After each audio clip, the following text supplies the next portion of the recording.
नमस्कार। आज हम एक सफर पर चलेंगे ये समझने के लिए कि हम पानी को कैसे देखते हैं। जी। हम में से ज्यादातर लोग जब पानी के बारे में सोचते हैं तो शुद्धता की बात करते हैं, मतलब साफ पानी, खाली पानी। बिल्कुल। लेकिन क्या हो अगर हम पानी को एक खाली ग्लास की तरह नहीं, बल्कि पोषक तत्वों से भरे एक वाहक, एक डिलीवरी सिस्टम के रूप में देखें। यही आज की हमारी पड़ताल का सार है कि सिर्फ साफ पानी ही काफी क्यों नहीं है और एक स्वस्थ पानी का असली मतलब क्या है। ठीक है। ये सुनने में थोड़ा तकनीकी लगता है। हाँ, लगता है। इसका आम भाषा में क्या मतलब है? देखिए, इसका मतलब बहुत सरल और गहरा है। बायो अवेलेबल का मतलब है कि हमारा शरीर किसी चीज को कितनी आसानी से सोख कर इस्तेमाल कर सकता है। अच्छा। सोचिए, आप एक विटामिन की गोली खाते हैं, शरीर को पहले उसे तोड़ना पड़ता है, फिर उसे सोखना पड़ता है। हाँ, एक पूरी प्रक्रिया है। जी, लेकिन जब खनिज पानी में पहले से ही मतलब आयोनिक रूप में घुले होते हैं तो शरीर उन्हें लगभग तुरंत सोख लेता है। ये किसी एक्सप्रेस डिलीवरी जैसा है। वाह, ये तो सोचने का पूरा नजरिया ही बदल देता है। बिल्कुल। लेकिन ये इतना प्रभावी क्यों है? आखिर हमारा शरीर पानी से मिलने वाली चीजों को इतनी तरजीह क्यों देता है? इसका जवाब हमारे अपने शरीर की बनावट में ही छुपा है। इंसान का शरीर वजन के हिसाब से 50 से 75% तक पानी है। 50 से 75%, मतलब हम असल में चलते फिरते पानी के भंडार हैं। बिल्कुल। और ये आंकड़ा उम्र, लिंग और शरीर में मांसपेशियों की मात्रा के हिसाब से बदलता है। अच्छा। एक नवजात शिशु में ये सबसे ज्यादा होता है। तो जब आपका शरीर ही इतना ज्यादा पानी से बना है तो ये समझना आसान हो जाता है कि पानी खुद ही पोषक तत्वों को शरीर के कोने कोने तक पहुंचाने का सबसे बेहतरीन माध्यम है। ये हमारे शरीर का अपना अंदरूनी सुपर हाईवे है। एकदम सही कहा आपने। ठीक है, तो इस सुपर हाईवे पर क्या चलना चाहिए, इस पर बात करते हैं। 2 तरह के खनिजों का जिक्र करता है, मैक्रो मिनरल्स और ट्रेस एलिमेंट्स। जी। आज हमारा ध्यान मैक्रो मिनरल्स पर है। तो ये क्या है और हमारे शरीर के लिए इतने जरूरी क्यों है? मैक्रो मिनरल्स, जैसा कि नाम से ही जाहिर है, मैक्रो यानी बड़ा, वे खनिज हैं जिनकी शरीर को ज्यादा मात्रा में जरूरत होती है। ये हमारे शरीर के बिल्डिंग ब्लॉक्स की तरह हैं। Building blocks calcium, magnesium, sodium और पोटेशियम। चलिए सबसे पहले कैल्शियम की बात करते हैं। स्कूल से ही हम पढ़ते आए हैं कि कैल्शियम हड्डियों और दांतों के लिए जरूरी है। हड्डियों का ढांचा बनाना तो इसका मुख्य काम है ही, लेकिन ये हमारे शरीर की, आप कह सकती हैं, वायरिंग में भी अहम भूमिका निभाता है। वायरिंग मतलब खून का थक्का जमने से लेकर मांसपेशियों के सिकुड़ने तक, यहाँ तक कि हमारे दिल की हर एक धड़कन के लिए कैल्शियम की जरूरत होती है। ये सिर्फ ईंट नहीं है, ये उस घर की पूरी मशीनरी का हिस्सा है। जो पानी में इसकी एक खास मात्रा सुझाता है, 75 मिलीग्राम प्रति लीटर। जी, 75 mgl। अब ये आंकड़ा सुनने में तो ठीक लगता है, लेकिन इसका असल में क्या मतलब है? क्या ये बहुत ज्यादा है या कम? ये एक बहुत अच्छा सवाल है। इसे इस तरह से देखिए, एक ग्लास दूध में लगभग 300 मिलीग्राम कैल्शियम होता है। ओके। तो 75 मिलीग्राम प्रति लीटर बहुत ज्यादा नहीं लगता, लेकिन बात मात्रा की नहीं, बात है निरंतरता और सोखने की क्षमता की। अच्छा। आप दिन में 8-10 ग्लास पानी पीते हैं, इसका मतलब है कि सिर्फ पानी पीकर ही आप अपनी रोज के कैल्शियम की जरूरत का एक बड़ा हिस्सा पूरा कर सकते हैं, और वो भी उस रूप में जिसे आपका शरीर सबसे आसानी से इस्तेमाल कर सकता है। मतलब पानी सिर्फ प्यास नहीं बुझा रहा, ये चुपके चुपके शरीर को मजबूत भी कर रहा है। बिल्कुल। तो कैल्शियम हमारे शरीर का ढांचा और उसकी मशीनरी बनाता है, लेकिन इस मशीनरी को चलाने के लिए बिजली और ऊर्जा का क्या? मुझे लगता है यहीं पर अगला महारथी मैग्नीशियम आता है। आपने बिल्कुल सही पकड़ा।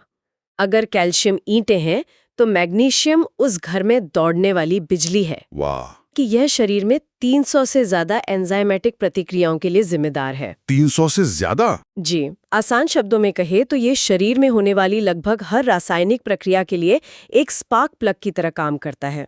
नसों को शांत रखने से लेकर ऊर्जा बनाने तक सब कुछ इसी पर निर्भर करता है। इसे अक्सर गुमनाम हीरो भी कहा जाता है ना? हम इसके बारे में ज्यादा बात नहीं करते। हाँ, और ये दिलचस्प है, मैग्नीशियम को रिलैक्सेशन मिनरल भी कहते हैं। ये नसों और मांसपेशियों को शांत करने में मदद करता है। अच्छा। जी, कई बार लोगों को रात में पैरों में ऐंठन होती है या नींद आने में दिक्कत होती है, तो उसकी एक वजह मैग्नीशियम की कमी हो सकती है। अरे वाह। ये दिखाता है कि पानी में इसकी छोटी सी मात्रा भी, जो BIS के अनुसार लगभग 30 मिलीग्राम प्रति लीटर होनी चाहिए, हमारे नर्वस सिस्टम पर कितना गहरा असर डाल सकती है। और अगर इसकी मात्रा ज्यादा या कम हो जाए तो क्या उसके भी कुछ असर होते हैं? हाँ, संतुलन बहुत जरूरी है। मैग्नीशियम की कमी से बेचैनी, मांसपेशियों में कमजोरी और दिल की धड़कन अनियमित हो सकती है। ओके। वहीं अगर ये बहुत ज्यादा हो जाए, जो आम तौर पर सिर्फ सप्लीमेंट से होता है, पानी से नहीं, तो पाचन संबंधी समस्याएं हो सकती हैं।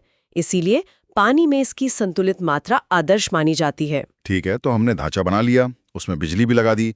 अब आते हैं शरीर के ओवरऑल बैलेंस पर। जी, यहाँ सोडियम और पोटेशियम की जोड़ी का जिक्र आता है, लेकिन सोडियम का नाम सुनते तो दिमाग में ब्लड प्रेशर की घंटी बजने लगती है। आपकी बात सही है। बहुत ज्यादा सोडियम ब्लड प्रेशर बढ़ा सकता है, क्योंकि यह शरीर में पानी को रोकता है। हाँ। लेकिन अगर ये बहुत कम हो जाए, तो भी चक्कर आना, कमजोरी और मांसपेशियों में ऐंठन जैसी समस्याएं होती हैं। सोडियम हमारे शरीर के तरल पदार्थों का संतुलन बनाए रखने और नसों के संकेतों को भेजने के लिए बेहद जरूरी है। ये एक दो-धारी तलवार है। तो फिर पानी में इसका सही स्तर क्या होना चाहिए? यहीं पर व्यक्तिगत स्वास्थ्य की भूमिका आती है। एक अहम चेतावनी है। क्या? जो लोग पहले से ही डॉक्टर की सलाह पर कम सोडियम वाली डाइट पर हैं, उनके लिए पानी एक छिपा हुआ स्रोत नहीं बनना चाहिए। सही बात। उनके लिए पानी में इसका स्तर 20 मिलीग्राम प्रति लीटर से कम होना आदर्श है।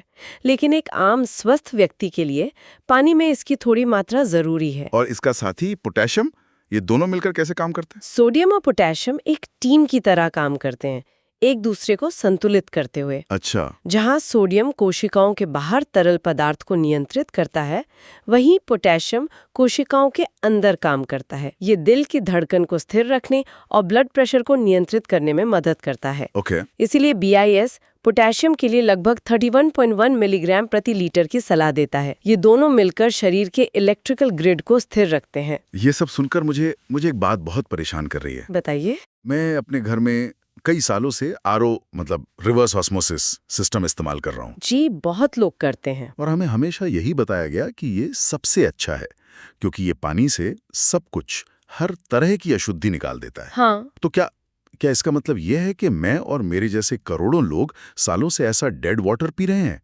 जिसमें ये जरूरी चीजें हैं ही नहीं? ये एक बहुत ही जरूरी और व्यावहारिक सवाल है। इसे RO का विरोधाभास कह सकते हैं। RO का विरोधाभास? हाँ, RO सिस्टम पानी को साफ करने में बेहतरीन है। वे हानिकारक रसायनों, भारी धातुओं और अशुद्धियों को प्रभावी ढंग से हटाते हैं। लेकिन उनकी तकनीक अच्छे और बुरे में फर्क नहीं कर पाती।